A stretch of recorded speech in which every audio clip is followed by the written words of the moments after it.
Nosso primeiro encontro da jornada da decodificação mental. Prazer enorme poder estar aqui com vocês para podermos estar aqui conversando sobre uma obra tão maravilhosa, uma obra tão incrível, uma obra tão fenomenal, uma obra aí que vai nos ajudar a destrincharmos a mente humana. E é claro que nessa série aqui de vídeos nós vamos conversar sobre obras que mudaram a minha vida e obras que marcaram a minha vida, ok?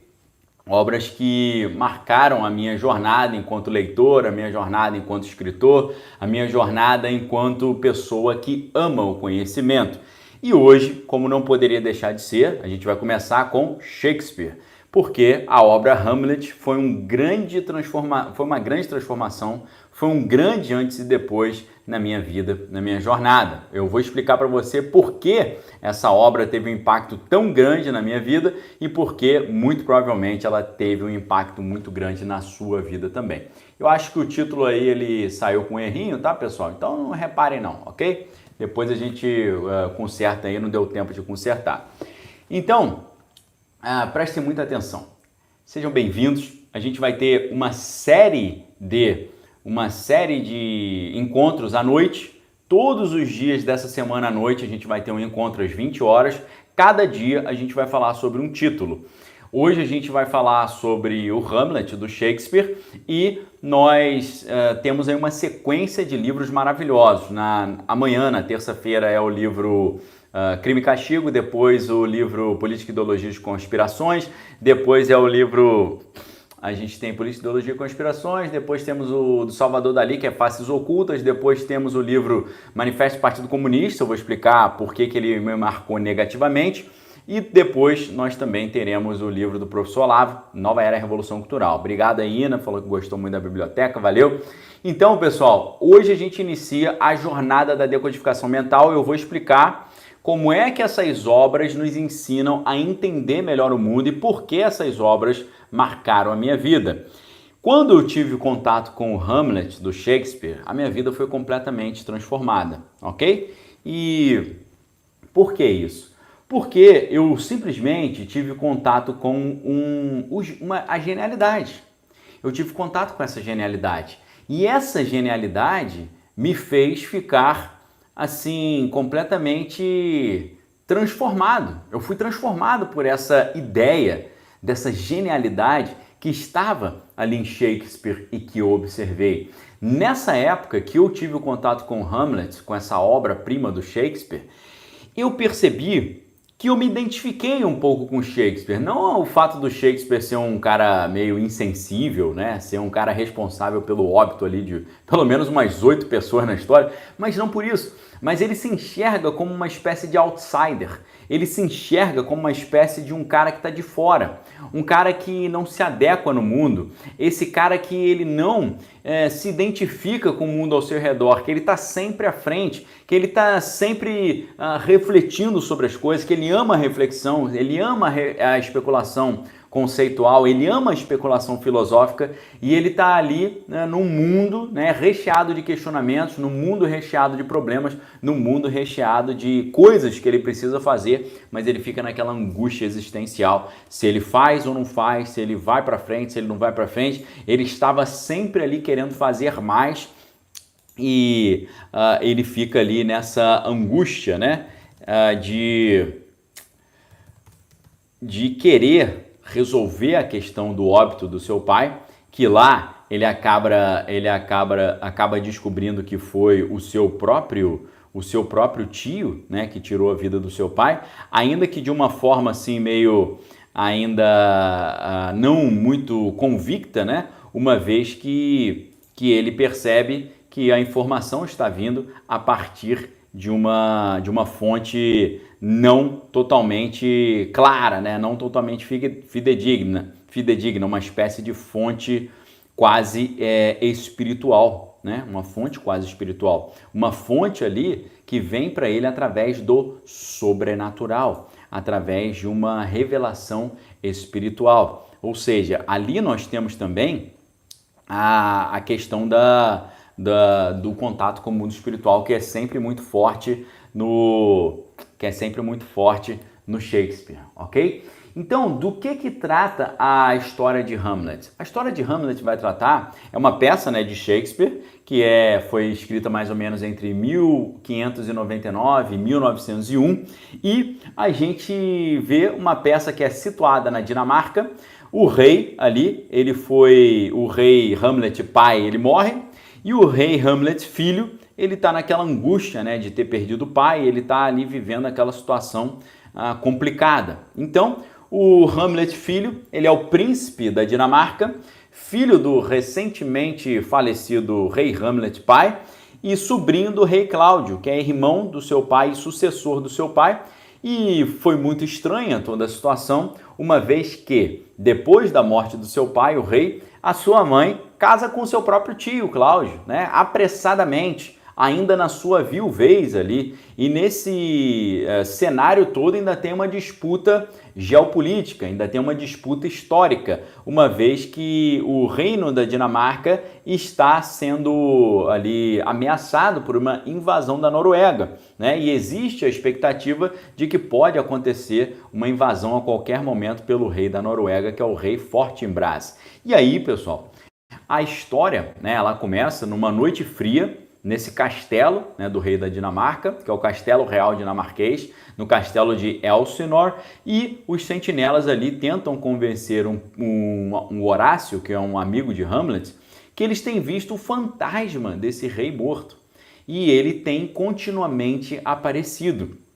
E à noite, esse fantasma aparece, né? E o espectro diz para o Hamlet, né? E se identifica como sendo o espírito do seu pai e revela para o filho, teoricamente, né? A gente não sabe se é exatamente o pai dele que está ali, revela que ele havia sido morto pelo seu próprio irmão, com um frasco de veneno que foi despejado no seu ouvido. E aí o fantasma pede que Hamlet vingue a morte do seu pai. Hamlet concorda, mas com algum receio, uma vez que ele ficou em dúvida sobre a personalidade desse fantasma. Ele não sabia exatamente se esse fantasma era o pai dele ou era alguma enrolação ali, ok? Então, o Hamlet, ele começa a montar um plano para tentar provar ou tentar desvendar se realmente o seu pai foi morto pelo próprio irmão, que acabou virando o rei da Dinamarca naquela ocasião. E aí, o que nós temos então? Né? O que o Hamlet faz? Aí, uma série de questões na história, né? Você tem vários personagens, você tem ali um servo fiel do rei Cláudio, que é o Polônio. O Polônio tem uma filha chamada Ofélia, né? O Hamlet fica querendo ter alguma questão com ela e a coisa vai evoluindo de forma que o Hamlet monta um grande plano para tentar provar que realmente foi o seu pai foi morto pelo próprio irmão. Como é que ele vai provar isso? Uma vez que a fonte para essa informação está vindo de uma fonte espiritual. Como é que ele vai provar isso, ok? Mais uma vez, pessoal, o título tá com uma letrinha errada aí, eu não consigo editar agora porque já começou, então saiu com um errinho aí, não tem problema, ok? E aí o que acontece, né? O que é muito curioso é que o desmascaramento do Cláudio, que é o rei, é atingido através de um recurso muito singular, o recurso do teatro no teatro, ok? O que eles querem fazer? Eles querem determinar a culpa ou a inocência do irmão do rei, o atual rei, encenando uma peça contando uma história muito semelhante à história que eles estão tentando provar ser verdadeira. Qual é a história? A história de um irmão, rei, príncipe, que mata o próprio irmão para virar rei e casa com a sua esposa. Então, o que eles fazem? Eles fazem ali a encenação dessa peça, e essa peça, durante a cena do assassinato, quando a vida é tirada pelo próprio irmão, o que acontece? O Cláudio, que está sendo ali acusado, né, por Hamlet e seus amigos, o Horácio, de ser esse assassino, ele fica muito pálido e ele se ergue da cadeira cambaleante. Um ato que então Hamlet interpreta como sendo a prova cabal da sua culpabilidade, ok? Então, o rei, temendo pela própria vida, né, o rei percebendo que havia sido desmascarado, ele bane o Hamlet à Inglaterra, né, com um pretexto ali dele, né, ficar longe ali do país. Durante o caminho, o Hamlet ele se encontra com o Cláudio, né, rezando ali, e ele tá furioso, né, com vontade de tirar a vida do seu tio ali, que teria matado seu pai, mas o Hamlet hesita em tirar a vida do seu tio porque, como ele viu seu tio orando, ele ficou com receio de tirar a vida do tio e o tio acabar indo para o céu porque estava orando. Então ele esperou mais um pouquinho. Olha que interessante o detalhe da história, né? E aí o que acontece? O Polônio, né, estava ali, Polônio, que é esse servo fiel do rei e o irmão assassino, ele fica ali espiando tudo de trás das cortinas, vendo a conversa de Hamlet com a sua mãe, vendo o que Hamlet estava maquinando, e aí Hamlet ouve um barulho atrás da cortina, acha que é o seu tio Cláudio, mas na verdade era o Polônio, ele acaba sem querer tirando a vida do Polônio. Polônio é pai da Ofélia, a menina que ele gostava. A Ofélia depois disso entra numa grande depressão. O irmão da Ofélia, o irmão da Ofélia ele fica muito grilado também, acaba acontecendo uma encrenca depois disso, e aí o negócio vai evoluindo aí dessa forma e cria-se aí uma grande maquinação, né? Então, no final das contas, nós estamos vendo na história de Hamlet um verdadeiro Game of Thrones. O Hamlet é um Game of Thrones primordial. O Hamlet é um Game of Thrones feito de uma forma sublime, feito de uma forma inimaginável, porque o Hamlet do Shakespeare não é só uma história muito bem contada, não é só uma trama muito bem desenvolvida, mas é um mergulho na alma humana, é um mergulho na linguagem humana, é um mergulho nas dicotomias mais incríveis e mais contraditórias e mais inimagináveis da própria alma humana. É um negócio assim realmente ímpar na história da humanidade. Eu vou me esforçar aqui, pessoal, para fazê-los amarem essa história, ou amarem esse autor, porque Hamlet é um autor que não tem comparação. Hamlet é um autor que a sua qualidade literária, a maneira como ele cria os personagens, a maneira como ele desenvolve as histórias, ela é simplesmente uma maneira inimaginável.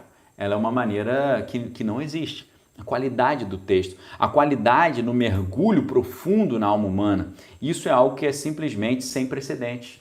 Não houve antes e muito provavelmente não vai haver depois. Você aprende a amar a obra do Shakespeare e a cultuar ali a sua qualidade literária, principalmente depois de você ler obras como, por exemplo, a obra do Harold Bloom. O Harold Bloom foi um grande especialista em Shakespeare e ele não apenas é um grande especialista, mas ele fala sobre Shakespeare de uma forma completamente apaixonada. E é muito legal você perceber alguém apaixonado, não é verdade? Você vê alguém que ama o seu ofício, alguém que ama o seu trabalho, alguém que ama o seu chamado ministerial, alguém que ama a sua profissão, alguém que faz o que ama. Então é muito legal você ler, por exemplo, a obra do Harold Bloom, né? Ele escreveu o cânone americano, escreveu o livro Gênio, escreveu o livro também Shakespeare e a invenção do homem moderno, né? Escreveu várias obras e era um grande especialista em Shakespeare. E curiosamente, eu coloquei aí para vocês no Instagram, agora há pouco, um trecho de uma conversa com uma entrevista que o Harold Bloom deu sobre um dos seus livros, e ele falou em 1998, ok? Em 1998 ele falou o seguinte: não se ensina mais literatura nas universidades, se ensina apenas ideologia. Olha só como é que naquela época o Harold Bloom já estava identificando esse problema, como é que ele já estava identificando a situação ali complicada que estava rolando nas universidades, ok?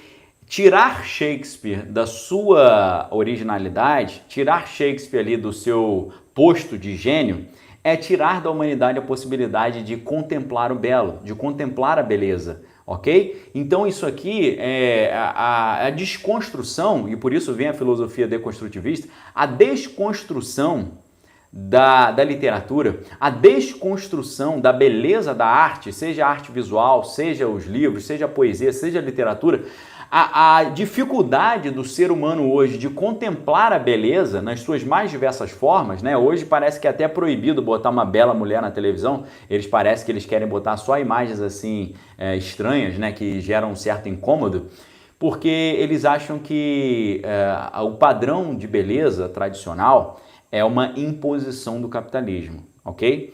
E o Shakespeare também, ele deve ser repensado e reutilizado para que ele funcione em favor da causa, que ele funcione novamente em favor dessa causa ideológica. Mas eles não vão conseguir frear nem a beleza de Shakespeare e nem o poder da palavra de Deus, ok, queridos? Então, o Shakespeare, segundo Harold Bloom, através do Hamlet, ele não só apenas ele faz uma obra ímpar, cujo gênero você não consegue nem qualificar, mas ele cria uma obra que é quase que a fundação do sujeito da modernidade, a fundação da própria introspecção humana, o monólogo interior, a reflexão humana. Para Harold Bloom, o Hamlet é não apenas uma obra literária, uma tragédia dramatúrgica, uma peça de teatro que trata de uma tragédia.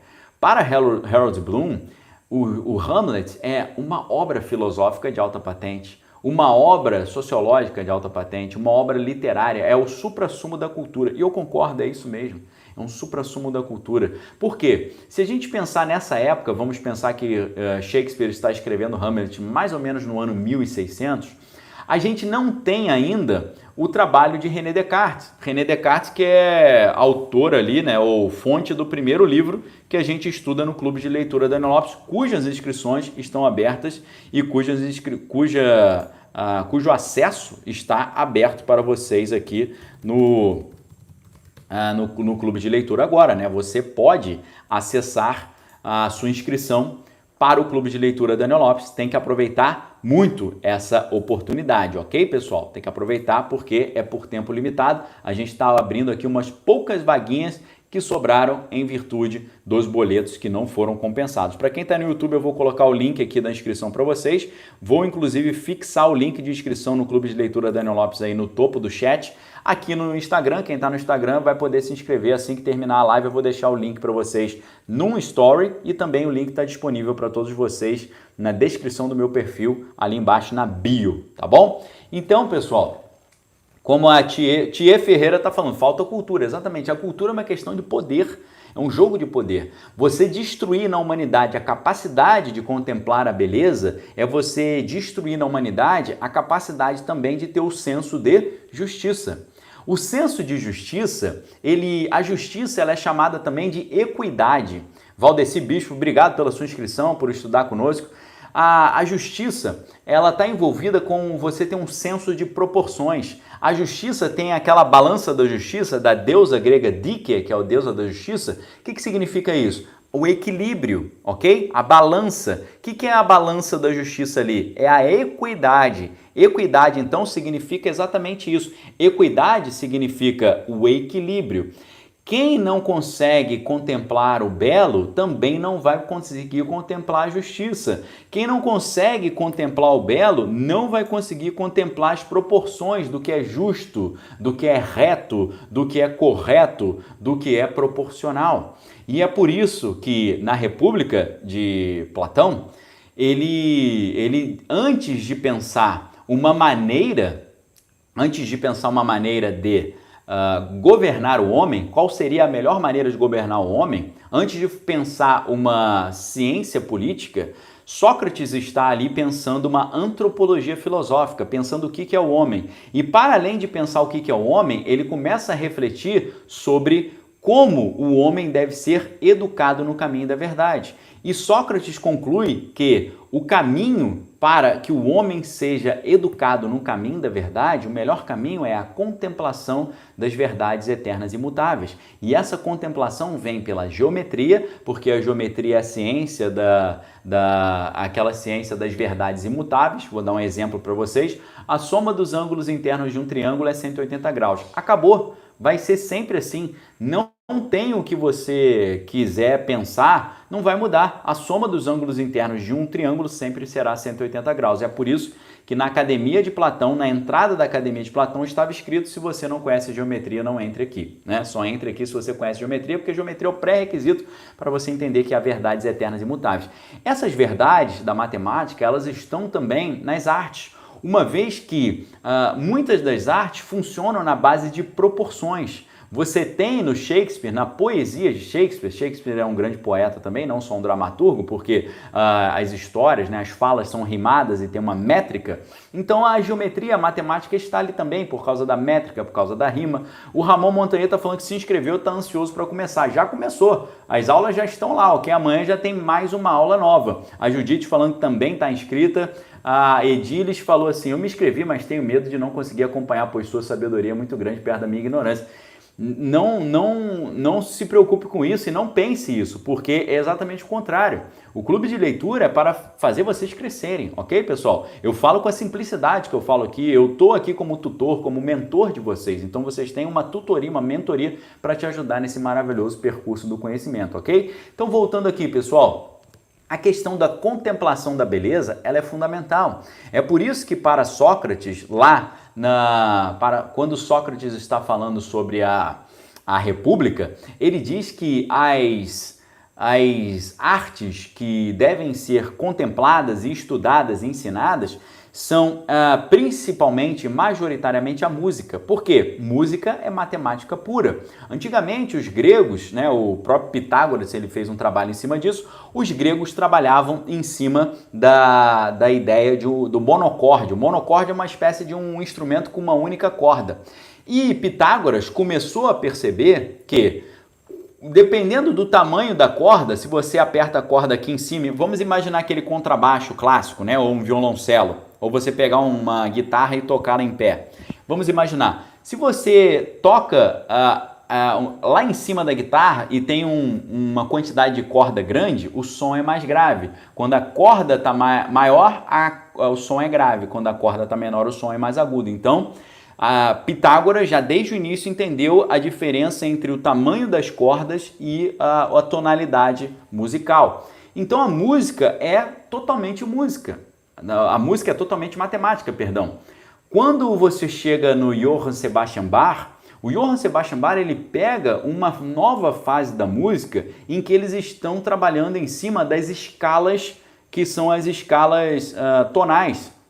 A música está deixando de ser uma música modal. A música modal é aquele estilo canto gregoriano, que é o famoso cantochão, né? A música modal, quando todo mundo está numa nota, está todo mundo junto. Ela não tem início nem fim, ela segue continuamente, ok? Ela é uma música que passa a ideia de perenidade, de continuidade, de eternidade. Mas na época de Johann Sebastian Bach, estava começando a surgir a música tonal. E o sistema tonal ele foi criado em cima de logaritmos. São logaritmos que fazem a proporção da diferença entre uma nota e outra. A gente costuma falar que tem 7 notas, né? Dó, Ré, Mi, Fá, Sol, Lá, Si, mas na verdade são 12, né? Porque você tem Dó, Dó sustenido, Ré, Ré sustenido, Fá, Fá sustenido e por aí vai, e os intervalos menores ali que não tem esse sustenido, né?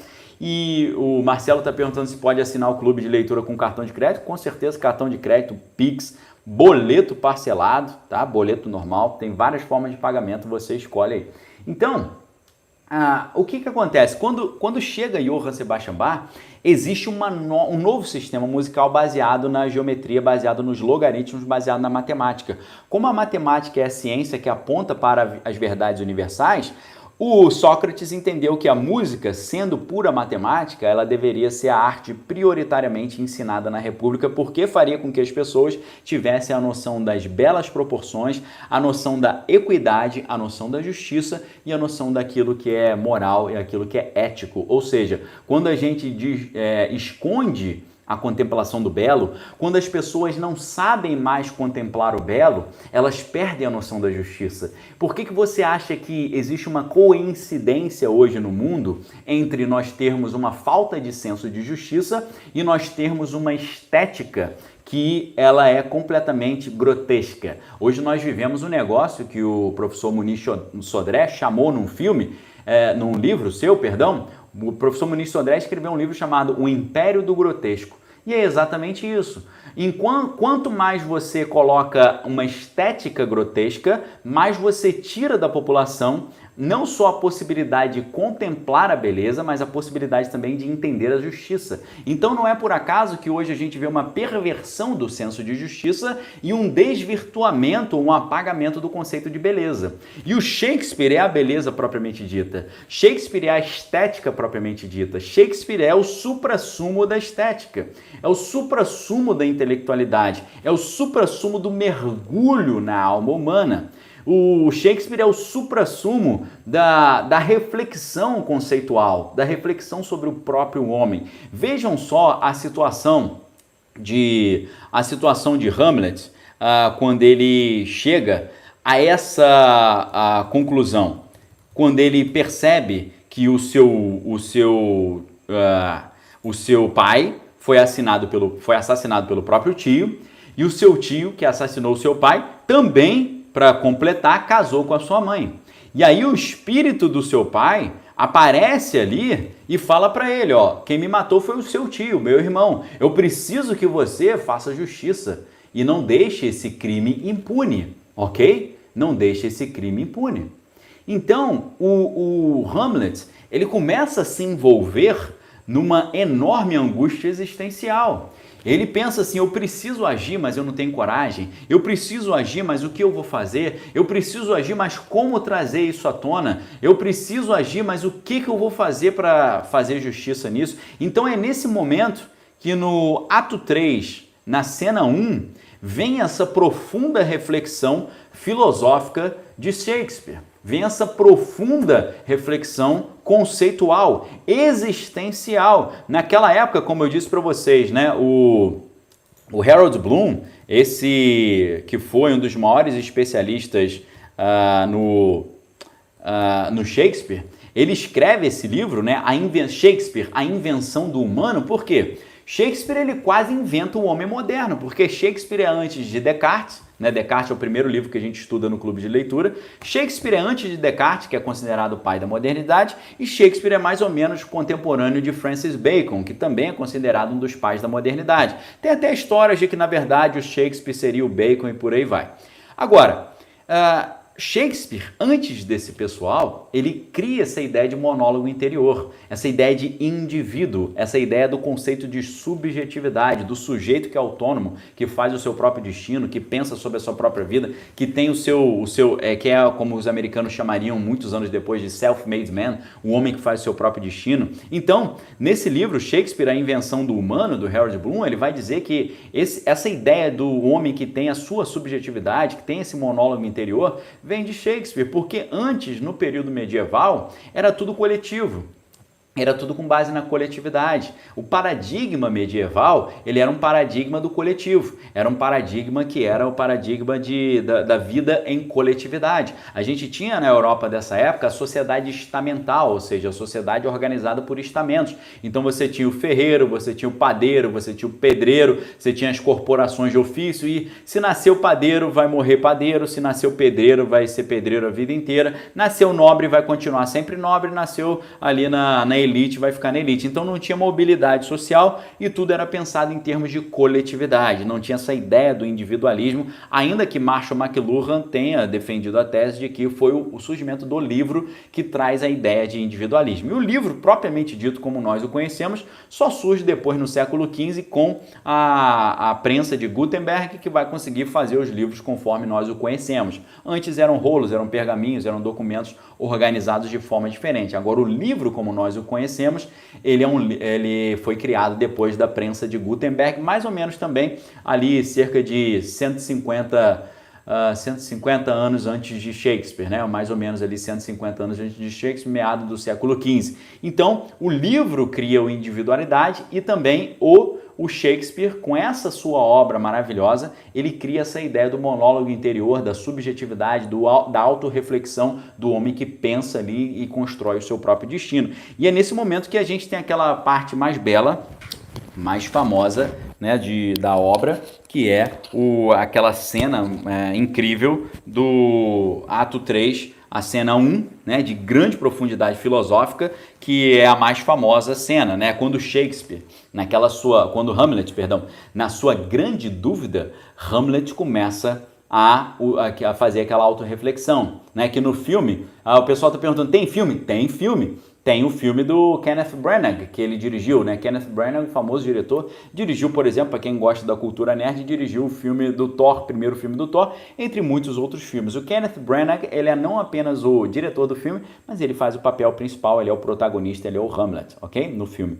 Então, ali no filme, ele fala isso diante do espelho, é muito interessante porque ele vai falando e ele vai contemplando a sua própria fala, ele vai mergulhando dentro da sua própria individualidade, da sua própria consciência, e aquele famoso monólogo. Presta atenção nesse monólogo, é claro, traduzido para o português, perdendo boa parte da profunda qualidade do texto original em inglês, tá? O Fábio Basílio está falando, né, que estudou McLuhan, né, o meio de comunicação como extensões do homem, foi no primeiro período comunicação social, exatamente isso, né? É nesse livro, mais especificamente no capítulo Narciso como Narcose, onde ele vai falar sobre essa questão do livro ser o criador da individualidade. É por isso que ele vai gostar da televisão e do cinema, e aí é num outro livro que ele vai falar sobre isso, que é A Galáxia de Gutenberg, ok? Na Galáxia de Gutenberg ele fala sobre essa questão aí do Gutenberg, inventou o livro criou a modernidade, né, nesse sentido. Então, olha a qualidade do texto, a qualidade da reflexão. Ser ou não ser? Eis a questão. Será mais nobre sofrer na alma pedradas e flechadas do destino feroz ou se levantar contra o mar de angústias e combatendo dar-lhe fim? Morrer, dormir, não mais. E com o sono, dizem, extinguir as 1000 mazelas a que a carne é sujeita. Dormir, talvez sonhar. Aí está o obstáculo. Olha que interessante. Ser ou não ser, eis a questão, né? Matar ou não matar o tio Cláudio? Será mais nobre ficar ali sofrendo na alma pedradas e flechadas do destino feroz? Ou pegarem armas contra o mar de angústias e combatendo dar-lhe fim? Morrer, dormir, só isso? E com o sono, dizem, extinguir as 1000 mazelas a que a carne é sujeita? É uma coisa maravilhosa. É uma coisa linda. É um festival estético. Ok, pessoal? Shakespeare é um festival estético. A obra de Shakespeare, ela é tão potente, ela é tão presente, ela é tão forte, ela tem uma qualidade estética tão absurda que duvida-se até que ela tenha uma origem humana. Duvida-se disso.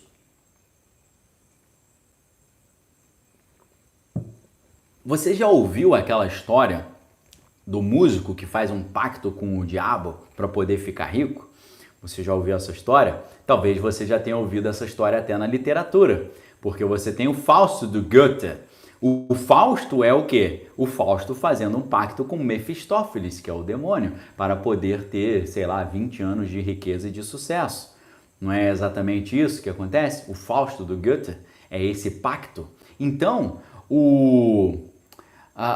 a obra do Shakespeare, ela é tão linda, esteticamente, é o suprassumo da qualidade estética, é o suprassumo da reflexão, é a expressão de uma genialidade sem comparação, de uma genialidade incomparável, ímpar, que duvida-se até, alguns especulam, que a sua origem não é terrena, a sua origem é espiritual, mas não espiritual, infelizmente, de um lado do bem, mas é espiritual de um lado maligno. Isso é uma mera lenda, mas é uma lenda interessante. E eu pergunto para vocês gostariam de ouvir um pouco dessa lenda? Eu vou só pedir uma licença para vocês, eu vou pegar um negócio aqui do lado rapidinho. Eu precisava pegar um livro também, mas eu não sei se eu vou conseguir encontrar esse livro agora. Só um segundo.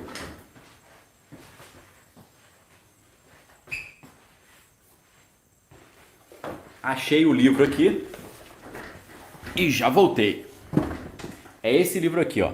Já já eu vou falar sobre ele. História social da música popular brasileira. Já já eu vou falar sobre ele com vocês, ok?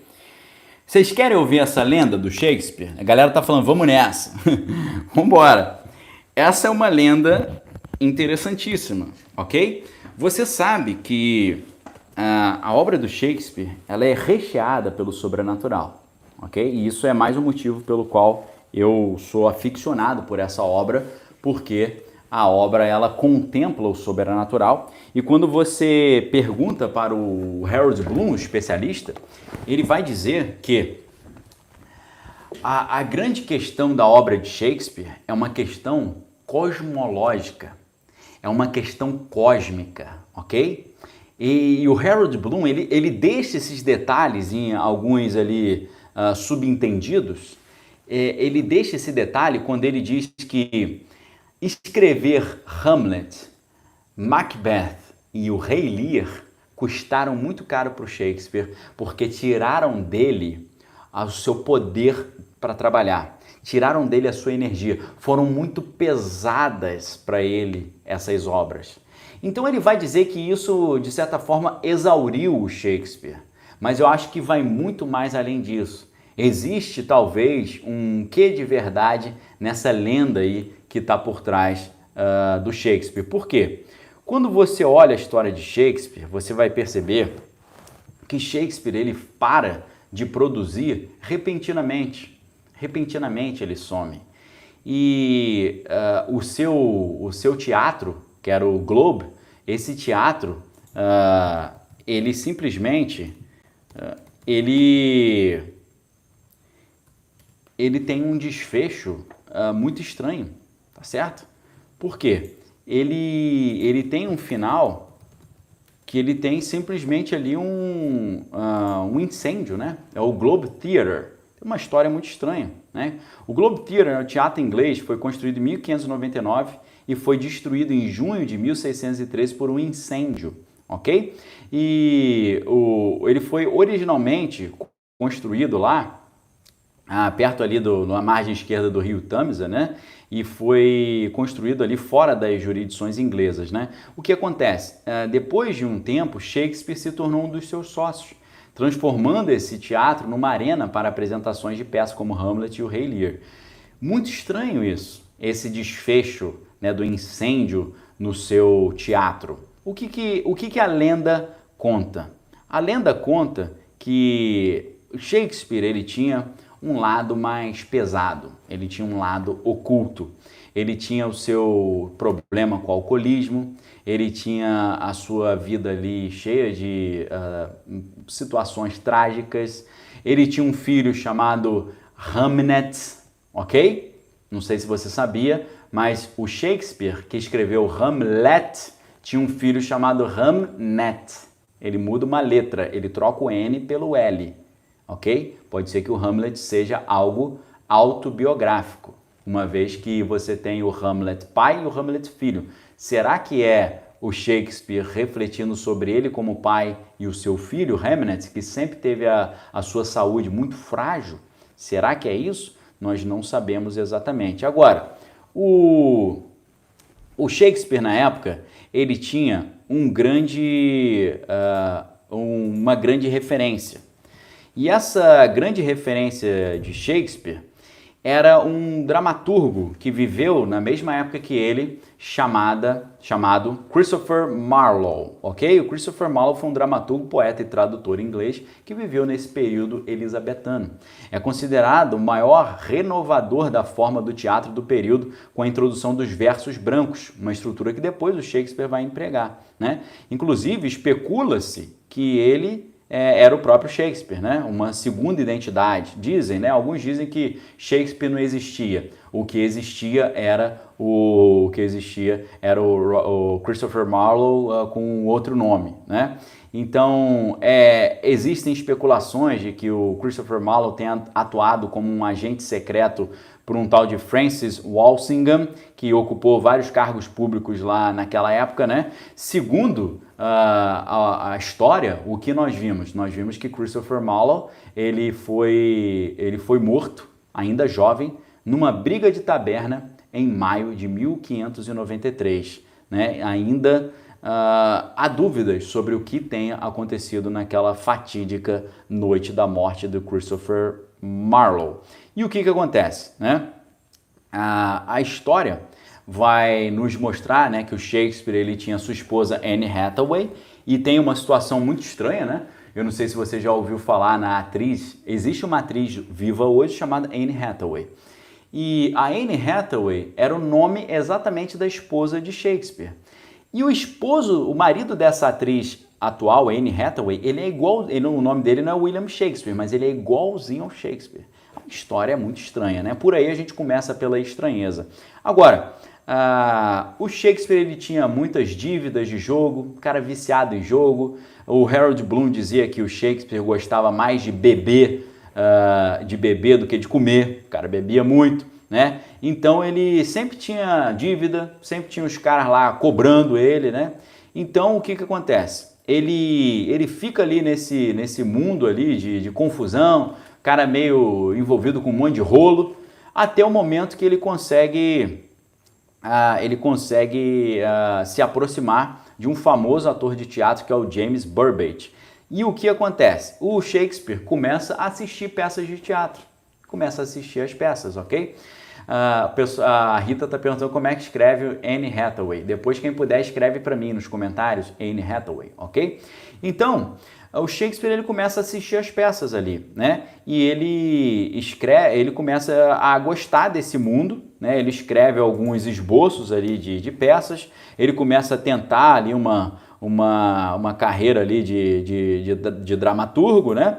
E o que acontece? Nesse meio tempo que ele está começando a se interessar pelo teatro, ele tem contato ali com a obra do Marlowe, né? Porque o Christopher Marlowe, nessa época, eles estavam ensaiando a peça que é The Tragical History of Dr. Faustus, né? Que é a trágica história do Dr. Fausto. Então, o que é interessante, o que é curioso, é que nessa peça, desse que era um dos maiores, né, dramaturgos ingleses vivos ali, essa peça, a tragédia histórica do Dr. Fausto, ela é inspirada naquela história mesma do Fausto do Goethe, que fala do cara vendendo a alma pro inimigo, vendendo a alma pro demônio para ter ali alguns anos de sucesso. E o que acontece? O Shakespeare, nessa lenda, isso é uma lenda, nessa lenda o Shakespeare ele se aproxima do Robert Marlowe e ele começa a tentar aprender ali com Marlowe essas histórias, né? O Shakespeare assiste a apresentação dessa peça, ele fica ali muito impressionado com essa história de vender alma para o inimigo em troca de 20 anos de talento e fama. E o que acontece? Na história, o que a história vai dizer? Que Shakespeare teria feito um pacto com o demônio para poder escrever essa peça, escrever peças sobrenaturais, maravilhosas, pedir ajuda do demônio para ficar rico e famoso, e ele teria que, para fazer isso, ele teria que entregar a vida do Robert Marlowe. Então teria sido Shakespeare, teria matado o Robert Marlowe para poder fazer esse pacto. Você pode achar isso tudo muito estranho, mas essas histórias remontam à Bíblia. E eu quero dar essas referências para vocês, tá? E por que a gente está falando isso para quem chegou depois? Eu estou dizendo para vocês que a obra de Shakespeare, ela é tão maravilhosa, ela é tão sobrenatural, que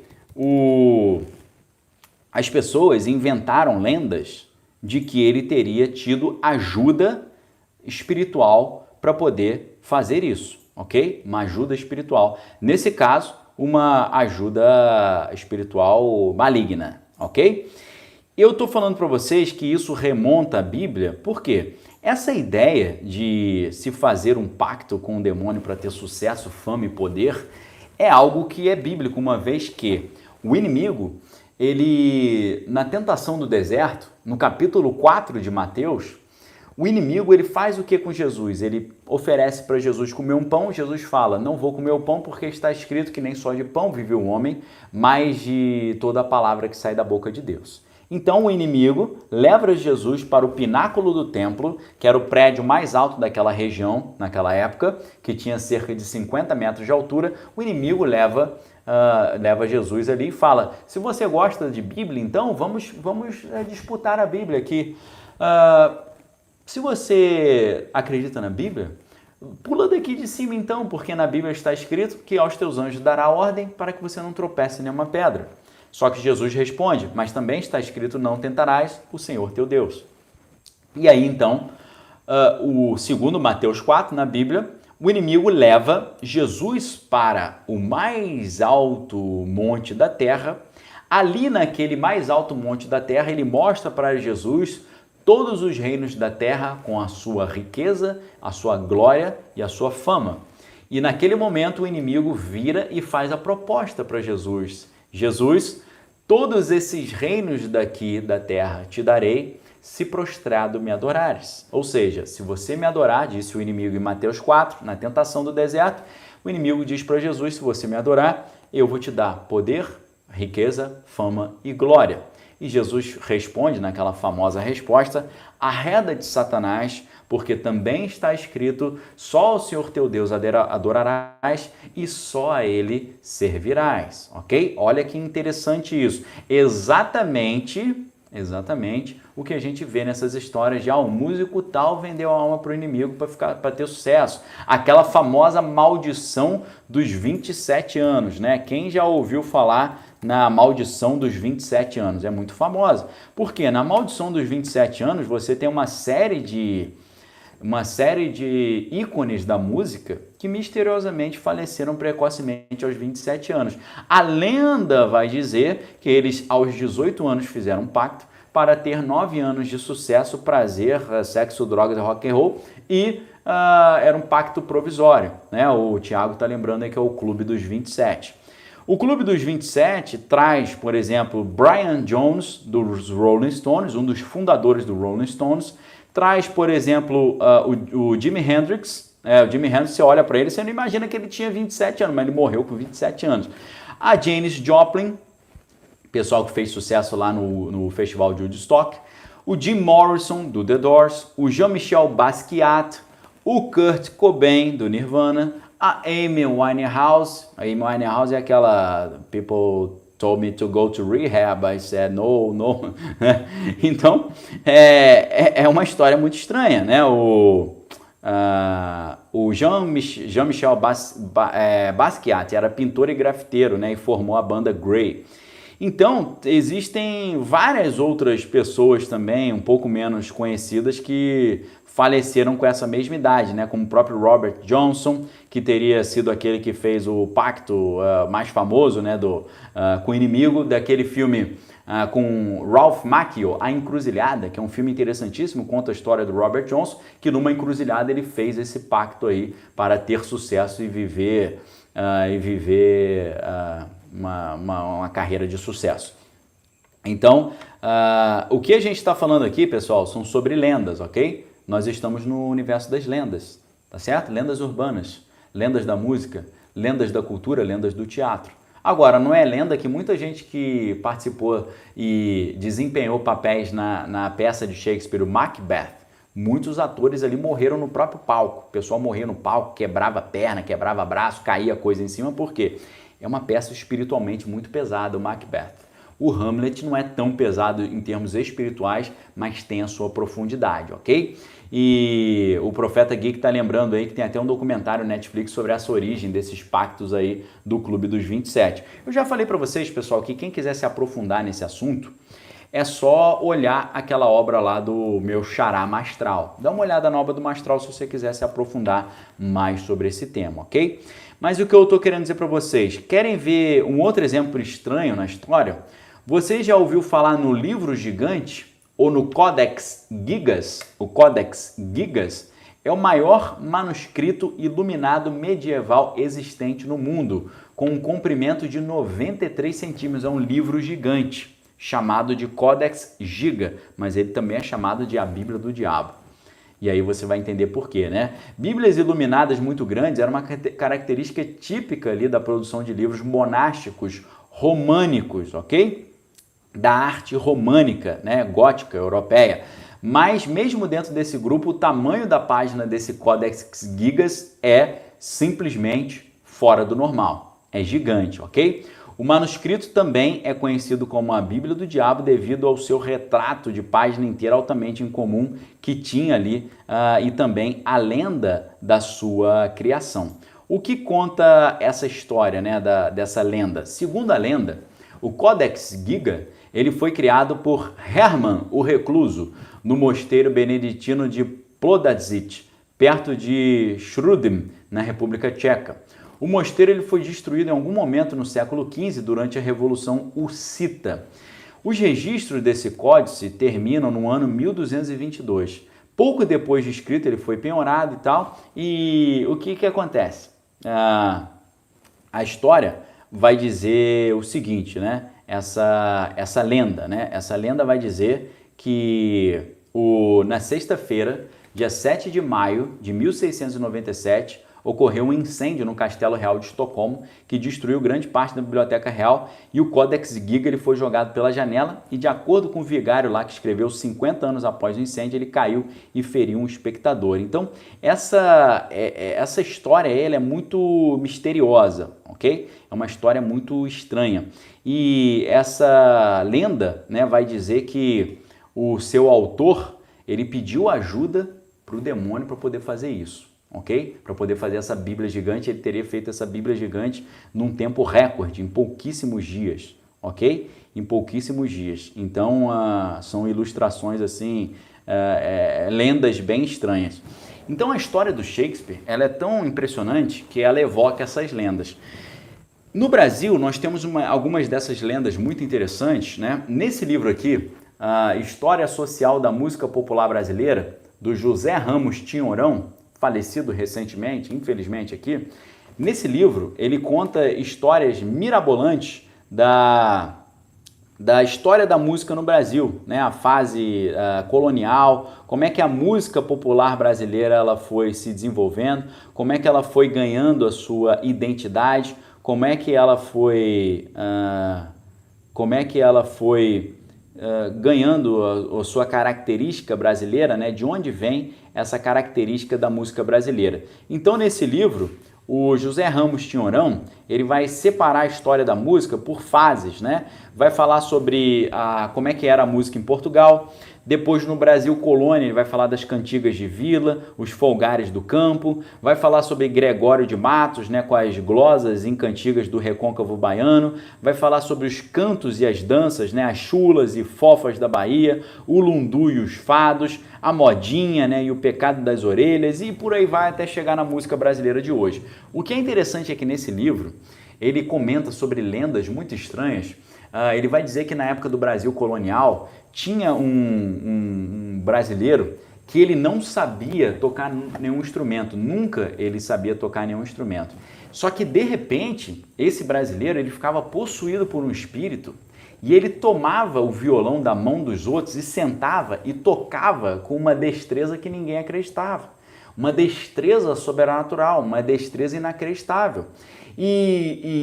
Era um festival tão belo de música que até o padre da região vinha assistir o show lá do cara possuído, que tocava bem demais. Como a história também aí do Robert Johnson, que teria feito esse pacto. Tá nesse filme, né, que eu citei para vocês, A Encruzilhada, essa lenda. E essa lenda, ela conta, né, que ele teria feito esse pacto e tal, e no filme é muito interessante porque tem um duelo, né, um duelo entre o Ralph Macchio, que faz o papel do Robert Johnson, e o próprio Steve Vai, que é um dos maiores guitarristas do mundo. Então, um filme interessante porque conta um pouco dessa lenda misturada com história. Nesse livro do José Ramos Tinhorão, História Social da Música Popular Brasileira, José Ramos Tinhorão, História Social da Música Popular Brasileira, ele vai contar que além desse cara que ficava possuído e tocava magistralmente, existia uma lenda muito interessante, que era a lenda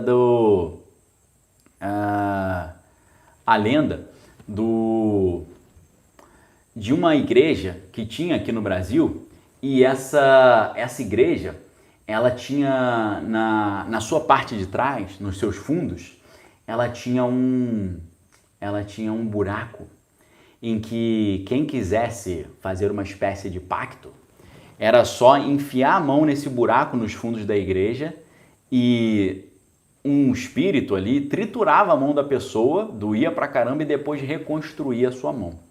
E aí a pessoa saía com habilidades musicais inacreditáveis, ok? Então, isso me lembrou um pouco, sabe qual história? O livro e os 2 filmes Duna. Lembra do filme Duna, que o personagem principal ele tem que botar a mão numa caixinha e a bruxa fica ali esperando e aquilo queima a mão dele toda e ele sente uma dor terrível, ele tira a mão dali, a mão tá boazinha, sem nenhum problema? Então, assim, um negócio impressionante, ok? Então, um exemplo muito categórico que nós temos disso hoje é o Guinho Duarte está lembrando do braço, né, do One Armed Man, né, o cara que só tinha um braço, né, porque ele cortou o braço. E o braço, na verdade, é o anão, né? É muito louco, né? Então, eu não sei se vocês conhecem uma entrevista com Bob Dylan, em que Bob Dylan, que é um dos músicos mais famosos do mundo, o Bob Dylan fala sobre o bargain, o seu famoso bargain, né? Bargain with the devil, né? O Bob Dylan, ele deu uma entrevista, inclusive você tem matérias sobre isso, né? Pessoas que supostamente venderam a sua alma, né? O Bob Dylan ele tem uma música chamada Crossroads, que é encruzilhada. E nessa música, o Bob Dylan conta a história de estar numa encruzilhada com a sua alma. Ele cai de joelhos e implora ao Senhor para ajudar a salvar a sua alma. Pela letra, parece que ele está se referindo a Deus, mas a última linha da música diz: eu estou de pé na encruzilhada, creio que estou afundando. A maioria das pessoas acredita que essa encruzilhada que ele se refere é o mesmo lugar que o Robert Johnson uma vez se ajoelhou para oferecer sua alma para o diabo em troca de sucesso na sua carreira musical, e Dylan teve tanto sucesso com a sua carreira e continua a viver como um ícone da história da música. O mais estranho é que durante uma entrevista para o 60 Minutes, o Bob Dylan faz referência a essa mesma barganha que ele teria feito na música. Ele disse: isso remonta àquela coisa do destino, né? O entrevistador pergunta para ele assim: por que você continua fazendo show? Se você já está com a idade avançada, por que você continua fazendo show? Por que você continua escrevendo música, compondo música? Por que você continua com essa atividade? Ele falou: é por causa do meu compromisso. E aí o pessoal pergunta para o Bob Dylan, né, o entrevistador, mas qual o compromisso, né? Ele fala: isso remonta àquela coisa do destino, né? Porque eu fiz uma barganha muito tempo atrás e eu tenho que cumprir a minha parte dessa barganha, desse pacto, desse combinado. E o entrevistador fica meio confuso e pergunta para ele: qual foi a sua barganha? Ele fala: a barganha foi para chegar onde eu estou agora. E aí o entrevistador fala assim: mas eu poderia perguntar com quem que você fez essa barganha? E aí ele dá uma risadinha, dá uma gaguejada e fala: você sabe, né, uma barganha com um comandante-chefe. Aí ele fala: com o comandante-chefe dessa terra? Aí ele fala: nessa terra e no mundo, naquele mundo que a gente não pode ver. Ok? Então ali você vê um negócio claro, ok? Se você botar aí na internet Bob Dylan Pacto com o Diabo, você vai ver isso, ok? Então isso são lendas. E a obra de Shakespeare, ela tem uma qualidade tão fora do normal, ela expressa uma genialidade tão grande que as pessoas colocam essas lendas, né? Se ele teria feito um pacto e tal para fazer isso, como também o violinista Paganini, né? Que tem essa história. Então, a obra do Shakespeare, ela é de uma qualidade textual, filosófica, conceitual tão grande, tão monumental, que as pessoas atribuem a obra a uma origem sobrenatural divina, de tão grande que ela é. E hoje, eu gostaria de tentar incentivá-los a mergulhar nessa obra. A mergulhar não apenas não é uma peça de teatro. Você não vai estudar apenas a história de Cleópatra e César, dos reis da Inglaterra. Você não vai estudar apenas isso. Você vai estudar, né, o Shakespeare ele tem 38 peças, mais ou menos, 38, 39, e essas peças, elas vão te ajudar a entender a história, elas vão te ajudar a entender a cultura, a arte, né, como um todo. Você tem lá Romeu e Julieta, o Rei Lear, Macbeth. Você tem as comédias, Sonhos de uma Noite de Verão, A Megera Domada. Você tem histórias de Roma, Júlio César, Otelo, A Tempestade, Noite de Reis, Comédia dos Erros, Mercador de Veneza, Ricardo III. E são histórias maravilhosas. Você aprende história, você aprende filosofia, você aprende a mergulhar na natureza humana. Você aprende assim a essência do coração humano. Né? O Hamlet é um personagem muito complexo. Ele oscila entre a genialidade e as coisas mais vãs da vida. Ele oscila entre um requinte moral e uma total falta de moralidade. O Shakespeare, o Hamlet do Shakespeare, em certo sentido, na sua frieza, ele lembra até um pouco o Raskolnikov, que é o grande personagem de Dostoiévski no Crime e Castigo, que é a obra que nós vamos analisar amanhã à noite.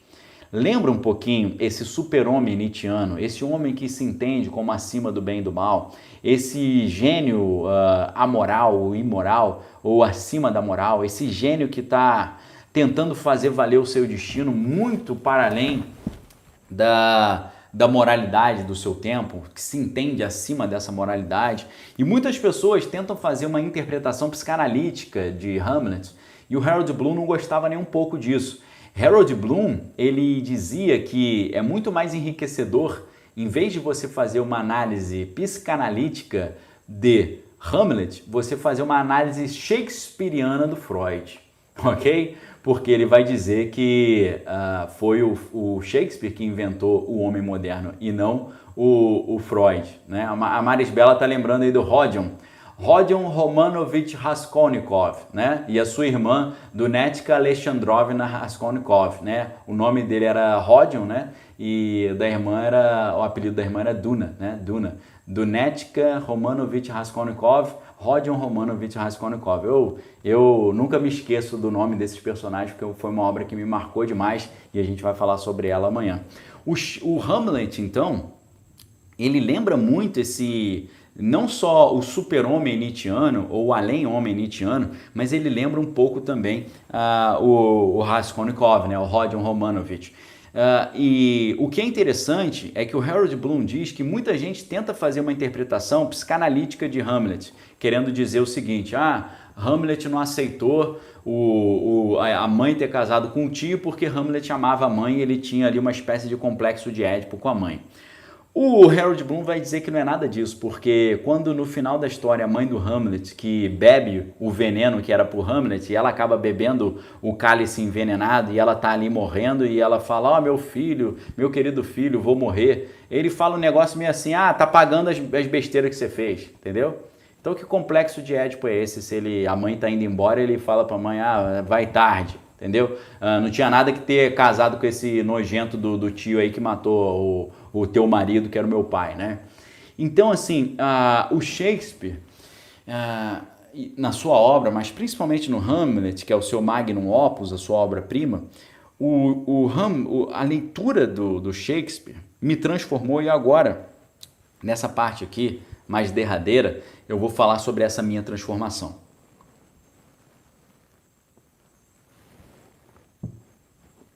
Esses dias, eu estava pensando numa frase que é uma espécie de uma variação de uma frase comum que existe por aí.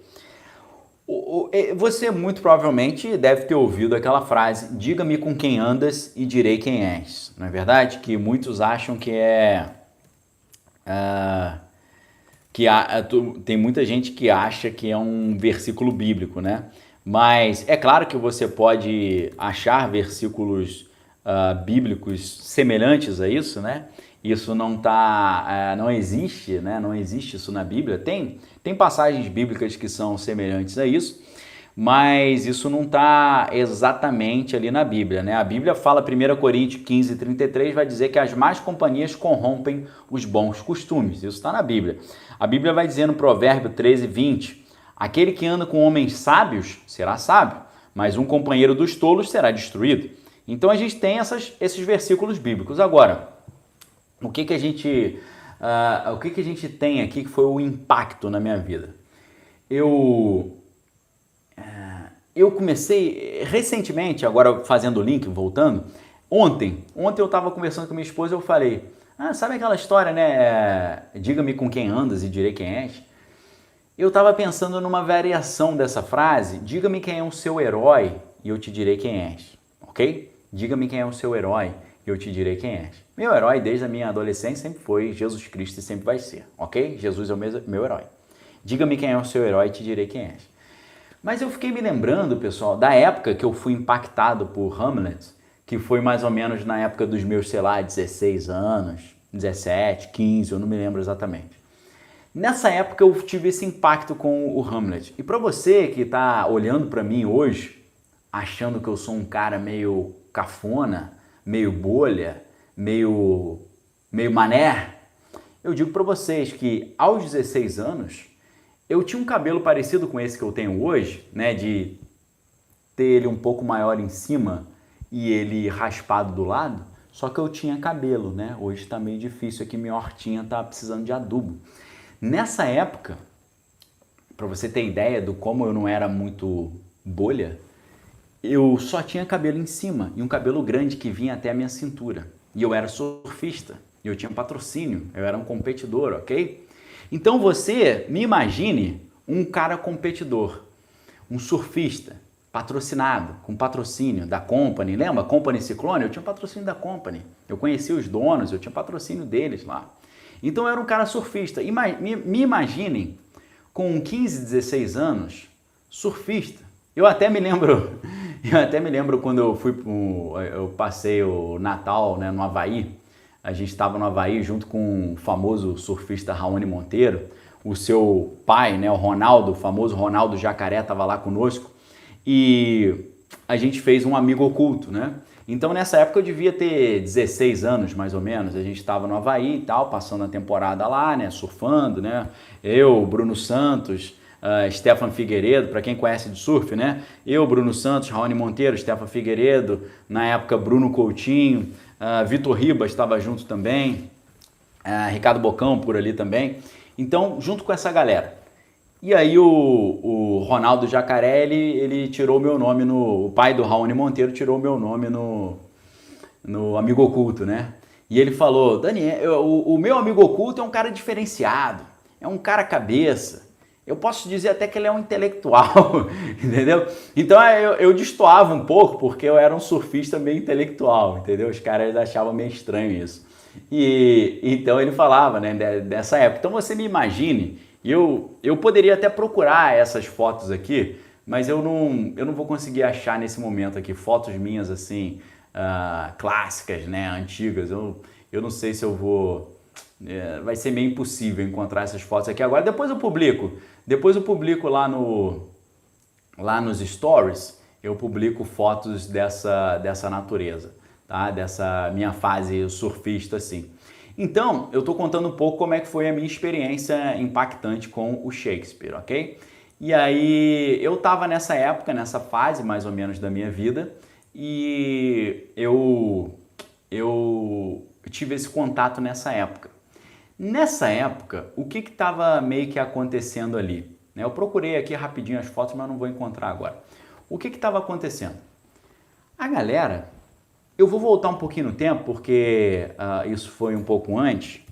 Eu vou falar aqui com vocês assim, vou voltar um pouquinho na história aqui. Deixa eu ver se eu acho uma data razoável para eu...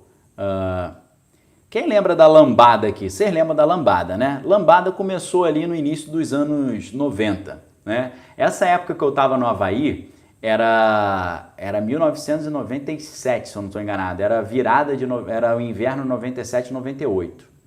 Eu creio que foi isso, 97 e 98, isso. Eu fui para o Havaí em dezembro de 97, fiquei até o final de janeiro de 1998.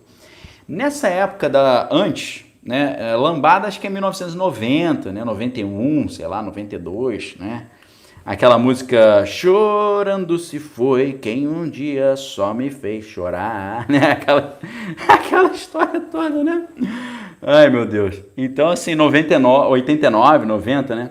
Nessa época, pessoal, quando eu era moleque, Eu sou de 82, né? Em 1990 eu tinha 8 anos, né? Então, nessa época, eu olhava os meus amigos achando maneiro aquilo, achando legal. E a garotada da minha época, quando começou o negócio de lambada, todo mundo queria saber de lambada. Os amigos já apareceram com calça de lambada, aquela cordinha e fazendo aquela dancinha que botava o joelho no meio das pernas da mulher e tal. Pô, pô, pô, pô. Rafa Jimmy falou que o Beto Barbosa deve ter feito um pacto desse. Então, eu me identifiquei muito com o Hamlet, porque tá todo mundo na festa. O filme do Kenneth Branagh, ele começa com todo mundo na festa, celebrando o casamento do Cláudio com a... Eu ia falar... É Gertrudes? É Gertrudes, né? Eu sempre confundo a mãe do Hamlet com a mãe do Édipo, né? Do Édipo Rei. Eu sempre misturo a Gertrudes com a outra lá, que eu já até esqueci o nome, é tanto nome que confunde as coisas. Então, o filme do Hamlet, do Kenneth Branagh, começa todo mundo na festa festejando e ele lá atrás, assim, muito preocupado, achando ridícula aquela festa, achando horrível. Eu era um cara meio assim. Eu via a galera dançando. Qual é a moda do momento? Lambada. Chorando se foi quem um dia só me fez. E aí, de repente, todos os meus amigos estavam dançando e cantando aquilo. E eu olhando assim, falando, peraí, não é possível isso, né? Aí, de repente, veio a moda do axé. Aí tá todo mundo lá no axé, né? Como é que é? Sei lá, aquelas músicas de axé, eu nem me lembro aí de cabeça. E, de repente, ali, agora a moda é o axé, tá todo mundo no axé. Aí, de repente, vem a outra moda, tá todo mundo na outra moda. E eu nunca fui nesse negócio da moda. Eu tava sempre olhando de fora, falando, cara, não é possível que o pessoal ache isso legal, né? O que eu tava escutando na época? O que tinha para escutar. Eu escutava Guns N' Roses, achava aquilo ali um pouco mais fora do normal. Agora, coisa que sempre todo mundo estava assistindo, eu sempre fiquei com o pé atrás, porque logo na minha infância eu percebi que aquilo que todo mundo faz e tá a multidão querendo fazer, geralmente não é muito legal, não é muito interessante, é meio tosco. Eu percebi isso no início. Então eu comecei a olhar a época do Tchan também, né? Segura o Tchan e tal. Aí foi todo mundo pro Tchan. Aí você chegava na escola, você via gente assim que era da elite econômica da cidade, né? Um jovem todo playboyzinho, né? Todo metido a playboy, que todo ano viajava para Paris, viajava para, sei lá, para Londres. Aí tá o cara dançando o Tchan. Aí você fala, pô, cadê o requinte desse? Esse pessoal tem dinheiro, né? Mas só falta o glamour? Será que é isso, né? Para fazer uma referência antiga aí ao comédia, né? Aí depois o funk, aí depois o tchan, depois isso. E a galera ia indo. Eu vi os meus amigos, né? A gente ia pra praia, surfava, não sei o quê, fazia um churrasco e tá lá o cara na lambada. Eu falo, não é possível que o cara ache isso maneiro. Aí depois passou um pouco a época e tá o cara lá no tchan. Aí passa outra época que tá o cara no forró. Passa outra época que tá lá o cara no axé. Passa outra época que tá o cara no funk. Eu falo, pô, meu irmão, não é possível. Não é possível isso. Eu não consigo achar legal isso. Eu não consigo achar isso. Então eu olhava aquilo, eu ficava parado olhando e falava, cara, não é possível que chegou esse negócio de lambada e o cara vai querer dançar lambada, meu irmão. Não é possível que esse meu amigo aqui, que ele tem um certo respeito próprio, vai ficar rebolando desse jeito ali. Entendeu? Cara, não, mas é para chegar perto das menininhas. Eu falo, não, até entendo, mas te digo, é um preço alto para ficar dando umbigada nas meninas, para não dizer outra coisa, né? Então, eu sempre fui assim um cara que eu nunca achei maneiro essas coisas. Sempre achei maneiro outras coisas que pouca gente achava maneiro. É por isso, pessoal, que hoje em dia, quando vocês me perguntam, Daniel, qual é o seu filme predileto? Eu te dou uma lista de 20 filmes e eu falo, não assista que você não vai gostar, ok? Outro dia uma senhora estava aí quase me xingando, falando como é que você pode indicar pra gente assistir Twin Peaks se Twin Peaks é uma série horrorosa? Me admiro você perder tempo com isso. Então, pessoal, é o seguinte, sempre que eu indicar alguma coisa pra vocês, sempre que eu falar que eu acho alguma coisa legal, em tese não assista, porque se você for da lambada, você não vai gostar, tá bom? Se você gosta de pensar, você vai gostar. Se você gosta de estudar, você vai gostar. Porque se você assiste Twin Peaks sem estudar aquilo que a gente estava falando, você não vai entender nada. Se você vai assistir um filme como Tenet, do Christopher Nolan, sem entender o que está acontecendo, ou sem saber o que significa a palavra Tenet, que ela é uma palavra que você lê a mesma coisa da esquerda para a direita e da direita para a esquerda, se você não sabe o que está por trás, nem assista. Então, se você me perguntar hoje, Daniel, qual é o seu filme predileto? Meu filme predileto se chama Mulholland Drive, Cidade dos Sonhos. E eu digo para você, não assista porque você não vai gostar. Agora, se você quiser aprender a gostar de Mulholland Drive, Cidade dos Sonhos, eu posso te ensinar a gostar, porque eu aprendi a gostar. Se você me perguntar, Daniel, me dê outro filme que é seu predileto. O filme Pi. Pi. Não é As Aventuras de Pi, que inclusive foi um plágio que o cara fez de uma obra do Moacir Scliar, né, nosso autor gaúcho. Não é As Aventuras de Pi, é Pi do Darren Aronofsky, que é um filme de 2003 todo em preto e branco. Então o cara fala, Daniel, me fala 5 filmes que você gosta. Eu posso falar, ó, Mulholland Drive, que aqui no Brasil é Cidade dos Sonhos, Pi do Darren Aronofsky, deixa eu ver aqui, como é que é aquele do Richard Linklater? Peraí, Richard Linklater. Movies. Eu esqueci o nome do filme. Meu Deus, cadê o filme aqui do cara? Ó, do Richard Linklater tem O Homem Duplo, que é inacreditável, é sensacional, é meio desenhado.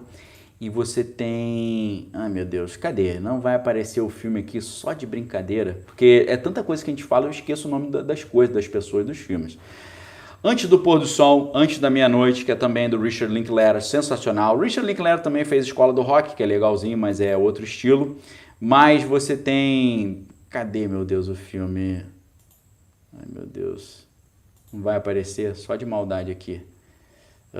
Richard Linklater. I Dream Too Much. Não. Clerk. Pô, vai ter filme assim lá na China, hein? Caraca. Ai, meu Deus. Waking Life. Eu tive que lembrar na marra aqui, tá? Não apareceu aqui. Poxa, sacanagem da plataforma. Waking Life, tá? Ó, A Cidade dos Sonhos, Pi, Waking Life, Antes do Amanhecer, Antes do Pôr do Sol. Deixa eu ver aqui. Falei alguns, né? Magnolia do Paul Thomas Anderson. Todos os filmes do Paul Thomas Anderson. Magnolia. Embriagado de Amor também, do Paul Thomas Anderson. Vanilla Sky, que é do Cameron Crowe. Deixa eu ver quais aqui. São vários filmes. Mas todos esses filmes, se você gosta de lambada, você não vai gostar. E como a maioria das pessoas gosta de lambada, eu falo, assiste, mas você não vai gostar. Tá? A Carol tá perguntando se é do David Lynch. Exatamente, do David Lynch. Tá? O meu filme predileto de todos os tempos é o Cidade dos Sonhos. Mas eu digo pra você, você vai assistir e não vai gostar. Por que eu falo isso? Por causa da lambada. Porque o cara que passa o dia cantando chorando se foi quem um dia só me fez chorar. Esse cara vai ver Cidade dos Sonhos, Patrícia, e não vai gostar. Esse cara vai ver Vanilla Sky e ele não vai gostar. Esse cara vai ver esses filmes e ele não vai gostar. Esse cara vai ver o Hamlet do Kenneth Branagh e não vai gostar. Então eu falo, pessoal, meus filmes prediletos são esses, mas você vai assistir e não vai gostar. Por quê? Porque o pessoal está acostumado a ouvir essas coisas. As pessoas foram treinadas para não aprender a pensar. As pessoas foram treinadas para serem idiotas úteis, para serem massa de manobra, para não saberem reconhecer a beleza. Ok? Para não reconhecer a beleza. Sabe o que acontece? O cara vê o Shakespeare falando e ele fala, isso é horroroso. Aí o cara vê o Chorando Se Foi e fala, pô, muito legal essa música, né? Tem como dialogar com uma pessoa dessa? Não tem. Agora, se essa pessoa quiser aprender a gostar, eu ajudo. O que acontece comigo então? Eu estava vivendo aquela minha fase. Qual que era essa minha fase? A minha fase era, eu estou entendendo que essas coisas não me convencem, esse negócio aí de modinha não me enrola, essa modinha aí, axé, depois lambada, depois sertanejo universitário, depois eu não entrei em nenhuma dessas modinhas. Eu percebi que eu era imune às modinhas. Eu era imune às modinhas. Então eu percebi. Mas não me imagine um jovem gordinho retardado que é zoado na escola. Eu era popular na escola. Tanto que eu peguei, namorei e me casei com a menina mais bonita da escola. E ninguém contesta isso, ok? Sabe aquelas listas de... Na tua escola tinha isso? Na tua escola tinha isso? Passava as listinhas assim no meio da aula. A menina, votação, quem é a menina mais bonita da escola? E tava lá, não sei quem, não sei quem, não sei quem. A minha esposa, a Bárbara, ela sempre ganhava com a menina mais bonita da escola, ok? Eu me casei com a menina mais bonita da escola. Então, pra você ver que eu não era retardado, nem um pouco. Eu era um cara descolado pra caramba, ok? Então, me imaginem eu, um cara descolado, mas que eu não entrava na modinha. Alagraz, eu esqueci teu nome, é Adriana, eu esqueci, falando Daniel Pegador. Pessoal, vocês acreditam que um dia eu estava na escola e aí chegou um garoto na escola chamado Bigode. Na verdade, o apelido dele era Bigodinho. E o Bigodinho chegou para mim e falou, aí Daniel, preciso pegar umas dicas contigo. Aí eu falei assim, mas dica de quê? Pô, cara, tu pega só mulher maravilhosa, né? Me dá umas dicas aí depois, como é que faz pra conseguir conquistar essas meninas, ok? Isso é real, pessoal, ok? Minha esposa conhece o Bigodinho e o Bigode, o irmão mais velho dele, ok? Nem sei onde é que estão esses caras, pode ser que eles estejam ali. E muito provavelmente, se ele ver isso, ele vai falar que é mentira, que ele nunca me pediu essa dica, ok? Com certeza ele ia falar isso, tá? A Nanda falando para não ter preconceito com o gordinho nerd. Eu já fui gordinho nerd também. Eu acho que eu tive algum problema hormonal, porque depois, na minha fase já adulta, eu tive um problema na tireoide. Eu acho que quando eu fiz... Deixa eu ver aqui, eu sempre fui uma criança magra. Mas quando eu fiz 8 anos ou 9 anos, do nada eu engordei. Eu virei um balão. E eu acho que foi uma coisa hormonal, já tinha alguma questão hormonal ali naquela época. Só que aí, dos 8 aos 10 anos, eu fui o cara muito zoado. Eu sei como é ruim ser o gordinho na escola, nerd, que eu era o gordinho meio nerd. E eu sei. Só que aí, sabe o que aconteceu, pessoal? Com 10 anos eu comecei a surfar e do nada eu fiquei slim. Só que aí, o que aconteceu? Quando eu cheguei aos 23 anos, eu engordei de novo. Hoje eu estou pesando 86 quilos, 86,9, o que é bem acima do meu ideal. Mas eu já cheguei a pesar 103 quilos, pessoal, na minha fase adulta. Então eu sei o que é o gordinho nerd, porque eu já fui um gordinho nerd. Tá? Eu sei o que é isso, eu sei o quão ruim é ser isso. Eu já fui isso durante uma época da minha vida. Voltando aqui. Então, pessoal, eu percebi que eu era imune a essas modinhas. E eu fui percebendo que a minha referência era diferente da referência da galera. Não só da galera, das pessoas próximas também. Pessoas próximas, pessoas da família, amigos próximos, vizinho, aqueles que eu considerava amigo. Chega a lambada, aí eu falei, isso aí é horroroso. Aí daqui a pouco tá todo mundo na lambada. Eu era o único cara que não dançava lambada. Aí depois tá o axé, eu era o único cara que não tava no axé. Depois vem o funk, eu era o único cara que não tava todo mundo cantando funkzinho. E eu percebi que os meus heróis eram diferentes. Agora, quando eu tive contato com o Hamlet, eu falei, é isso aí que eu quero ser, ok? É isso aí que eu quero ser. Quando eu vi o Hamlet, eu falei, caramba, a gente estava entre o Hamlet e o Chorando se foi, tá certo? A gente estava entre a lambada e o Hamlet. Todo mundo foi para a lambada. Eu fui para o Hamlet, tá certo? É incrível isso, né? Mas foi isso. Todo mundo foi para a lambada, eu fui para o Hamlet. Porque eu falei, eu quero isso aí. Os meus amigos olhavam a galera dançando ali a lambada, né? Dançando lambada, dançando lambada. Eles olhavam aquela galera dançando aquilo e eles falavam, eu desejo isso. Eu quero isso. Eu quero ser solto no bailado assim. Porque se eu for solto no bailado assim, eu vou pegar as menininhas. Era isso que a galera falava, pensava. Ok? Aí veio o sertanejo universitário. Se eu souber cantar essas músicas e tiver nesse esquema, eu vou pegar essas meninas. Entenderam? Então, aquilo virou a referência dos caras. E são pessoas de elite, ok, pessoal?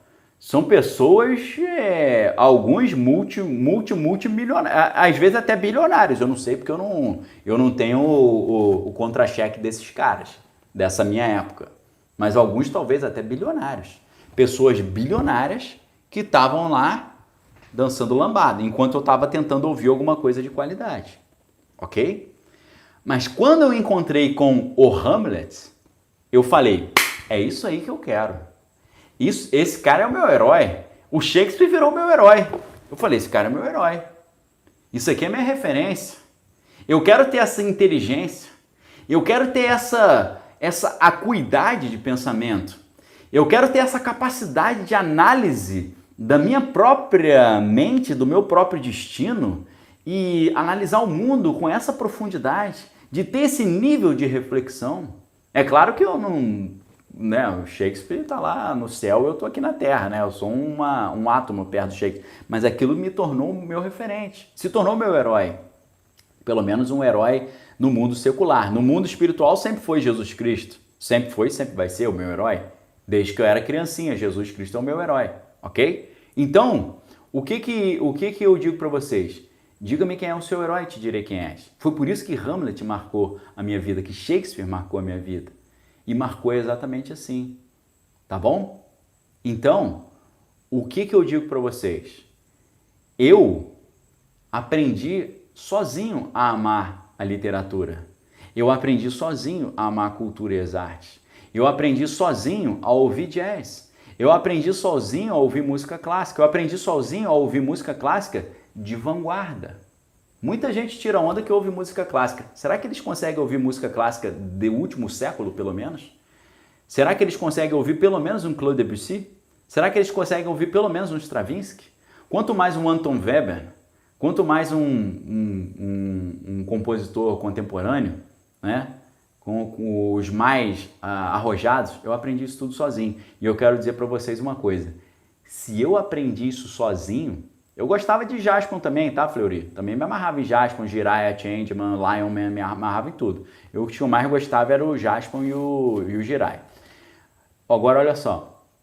Se eu conseguir fazer isso tudo sozinho, você, com a minha ajuda, vai conseguir muito mais rápido. Porque você vai fazer a jornada da leitura estratégica. Eu vou ser o seu mentor na jornada do leitor. Ok? Você vai se transformar num leitor exponencial se você vier estudar comigo. Eu abri inscrição para o Clube de Leitura Daniel Lopes em dezembro de 2021, mas ficaram alguns boletos que foram emitidos e não foram pagos. Então eu estou abrindo a oportunidade para você vir estudar comigo. Isso tudo, esse festival da cultura, esse festival do conhecimento. Eu quero fazê-los amarem o conhecimento. Eu quero fazê-los assistirem Cidade dos Sonhos e entender o que está acontecendo ali e contemplar a beleza da qualidade estética daquela obra. Eu quero fazer vocês não apenas amarem o Shakespeare, mas amarem o Júlio Cortázar, amarem o Machado de Assis, amarem os autores contemporâneos de qualidade também, ok? Eu quero ser o seu mentor, eu estou me oferecendo para ser o seu tutor. Para isso, para quem está no YouTube, você pode agora fazer a sua inscrição. Eu não sei até quanto tempo eu vou conseguir manter essas inscrições abertas, porque são pouquíssimas vagas, ok? Se você está no YouTube, o link está aí. Se você está no Instagram, assim que eu terminar, eu vou colocar um story com link, e o link para você se inscrever já está na minha bio, ok? Então, queridos, eu quero compartilhar minha experiência com você. Eu quero ser o seu mentor nessa jornada. Por que eu estou falando aqui? Eu cito vários filmes, eu cito vários livros, é porque eu amo isso. E se você ama isso, eu quero te ensinar a mergulhar nisso, ok? A gente vai estudar Visões de Descartes, do professor Olavo de Carvalho, Maquiavel ou A Confusão Demoníaca, do professor Olavo de Carvalho, 1984, do George Orwell, Meias Verdades, Velhas Mentiras, do Anatoly Golitsyn, Ponerologia, Psicopatas no Poder, do Andrew Lobachevsky. Vamos estudar, esse aqui não tá, tem um grandão que tá aqui, que é o Libido Dominante, esse não tá, eu tenho que tirar daqui. Nós vamos estudar e estamos estudando do Partido das Sombras ao Governo Clandestino do David Horowitz. Nós vamos estudar também a vida intelectual do Serge Lange. Vamos estudar Nosso Inimigo, o Estado, do Albert Nock. Vamos estudar do Ludwig von Mises, Marxismo Desmascarado. Vamos estudar do C.S. Lewis, A Abolição do Homem. Vamos estudar do Cleon Skousen, O Comunista Exposto, e estudaremos uma obra-prima da literatura universal, O Idiota, do Dostoiévski. Um livro por mês, 12 livros por ano, mais 2 livros bônus, que são Política, Ideologia e Conspirações e Pós-Modernismo, um guia para entender a filosofia do nosso tempo. Então, 14 livros no total. 14 livros no total. Você vai pagar aí uma mensalidade michuruca em cima disso. 14 livros no total, um livro por mês, aula semanal, live mensal, grupo para tirar dúvidas, grupo fechado. Você precisa garantir a sua vaga, ok? Você precisa garantir a sua vaga, vagas por tempo completamente limitado, tá? Você tem que aproveitar para garantir a sua vaga. Inclusive, eu preciso lembrá-los que todos esses 12 livros estão com promoção inacreditável na minha livraria. Eles estão com 52% de desconto você comprando o kit com 12 livros. E se você comprar individualmente, esse livro aqui, pessoal, tá? Só essa semana. Esse aqui está com 56% de desconto. Este aqui está com 58% de desconto. Onde você viu isso? É muita conversa, é muita briga com a editora, é muito debate com a distribuidora para eu conseguir entregar para você livros com 58% de desconto. Deixa eu colocar para vocês aqui, que estão no YouTube. O YouTube é fácil porque a gente consegue colocar o link ali em tempo real. Deixa eu colocar para vocês o link para vocês verem aqui, ok? Para você poder adquirir os livros, porque os livros estão aí com desconto inacreditável. A Carol C está falando aí que já está no grupo. Obrigado, Carol. Então, olha só, pessoal, só para você ter uma noção. Comprando todos os 12 livros, você vai pagar de 790, você vai pagar 382, 12 livros. Política, Ideologia e Conspirações está com 35% de desconto, saindo de 39 por 25. Do Partido das Sombras ao Governo Clandestino, está saindo com 48% de desconto, de 49 por 25. Agora, 1984 está de R$ 65,00 por 35. Comunista Exposto de R$ 100,00 por 50. O Ponerologia de R$ 80,00 por 39. O Maquiavel do Professor Olavo de R$ 44,00 por 21. Visões de Descartes está de R$ 54 por 26. O Idiota do Dostoiévski está de R$ 100,00 por 49. O Marxismo Desmascarado está de R$ 50,00 por 21. Meias Verdades ou Velhas Mentiras está de R$ 100,00 por 43. O Nosso Inimigo, o Estado, está de 55 por 24. E A Vida Intelectual está de 50 por 20. Onde você já viu isso na sua vida? A Guta Spolato está falando, é o terceiro curso que eu fiz com o Daniel, vale muito a pena, ok? A Lucélia está falando, Daniel, comprei os livros até junho, então estão todos com descontos? Estão todos com descontos só essa semana, tá? Eu cheguei para a livraria e falei, eu preciso de desconto de Black Friday. E eles falaram para mim, não tem como. Aí eu falei, eu não quero desconto de Black Friday para todos os livros da minha livraria. Eu só quero para os 12 livros do clube de leitura. Eles falaram, impossível. Impossível porque dá prejuízo para gente. Eu falei, eu não vou vender livros para os meus alunos por um preço que ele pode achar mais barato em outro lugar. Eu quero vender pelo preço mais barato. Então eu poderia estar vendendo um monte de livros aqui para vocês. Eu só estou vendendo aqueles que eu consigo pelo preço mais barato. Ok? Você muito dificilmente vai achar esses 12 livros que eu falei para você mais barato. Então eu falei para eles, olha só, eu preciso de uma semana pelo menos nesse preço. E eles falaram, ok, uma semana a gente consegue, tá? Até sexta-feira, se eu não estou enganado. Porque começou na sexta passada, vai até a próxima sexta. Eu só consigo nessa época, ok? Quem não comprar esses livros agora vai se arrepender. Quem não entrar no clube de leitura agora vai se arrepender. Essa é a última semana que vocês vão me ver falando do clube de leitura da Ana Lopes. Depois do dia 14 de fevereiro, eu nunca mais vou falar do clube de leitura da Ana Lopes, ok? Só vou falar de novo em dezembro de 2022 para anunciar as inscrições para a turma de 2023. Então, se você quer entrar, é pegar ou largar. Ok, pessoal? Deus abençoe vocês, que a graça do Senhor Jesus, o amor de Deus e as consolações do Espírito Santo estejam com cada um de vós, não só hoje, mas para todo sempre. É uma honra poder conversar com vocês aqui. Desculpem as brincadeiras, desculpe se você gosta de lambada, desculpa aí as brincadeiras sem graça, as piadas sem graça. A live fica salva, depois vai ficar no Spotify também. Então a Lucélia está falando que o livro de fevereiro é excelente, ela está gostando. A Luli falando que está dentro. A Capela Isabel Machado falando que já está dentro. Major está falando sou policial e tal. Obrigado, depois eu vou dar uma olhada na sua mensagem com calma, porque você precisa de um certificado, aí que tem um problema, né? Tem que ter o certificado. Então, pessoal, aproveita a oportunidade, ok? Em nome de Jesus, aproveita essa oportunidade, tá bom?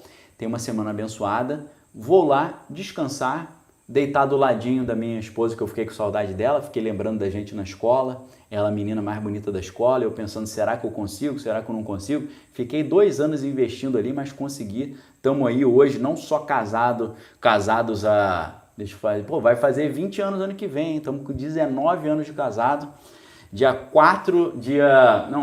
21 de abril de 2003. 21 de abril de 2003 foi o nosso casamento com 23 anos de idade.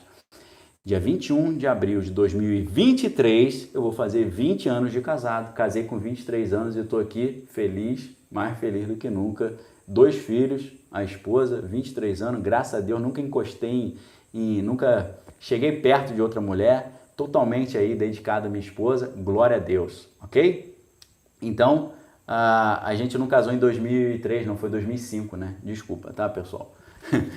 Então nós casamos em 2005, é 2025 que a gente vai fazer 30 anos, são 17 anos, tá? Perdão, porque a gente começou a namorar há tanto tempo que eu misturo as datas. Nós começamos a namorar em 1998 e a gente se conhece desde 1996, tá bom? Então já é muito tempo junto. Então a gente mistura um pouco as datas.